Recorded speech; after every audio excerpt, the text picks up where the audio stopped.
Hi உறவுகளே, எல்லாம் எப்படி இருக்கீங்க? நல்லா இருக்கீங்களா? ராம்புடியும் தூங்காத மெசேஜ் போட்டிங்களா?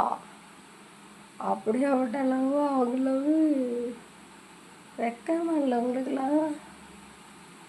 சூடு சொன்னா எதுவும் கிடையாதா? தூங்காம ராம்புடியும் விடிய விடிய விடிய விடிய விடிய விடிய மெசேஜ் போட்டிருக்கீங்க.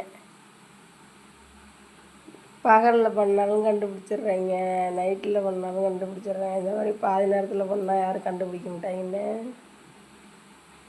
வெக்கமான சூடு சொரணம் உனக்கு ஒன்றுமே கிடையாது. அடி மானாட்டவளை, டெய்லி ஊரை சுற்றணும் உனக்கூட பொழப்பு அடிக்குது உனக்கு. நீங்கள் மீட் பண்ணாத நாள் என்றைக்காவது ஒரு நாள் சொல்கிறீ பார்ப்போம். ஒரு நாள் நாங்கள் இன்றைக்கி மீட் பண்ணலை, போகலை, பார்க்கல அப்படின்னு சொல்லி பார்ப்போம். டெய்லி போகிறேன் கங்கணம் கட்டிக்கிட்டு, வண்டி ஒன்று தூக்கிட்டு, வெக்கங்கட்ட கரையை வச்சுக்கிட்டு. வீடியோ பிடிச்சா லைக் பண்ணுங்கள், பிடிக்கலன்னா தள்ளி விட்டுருங்க.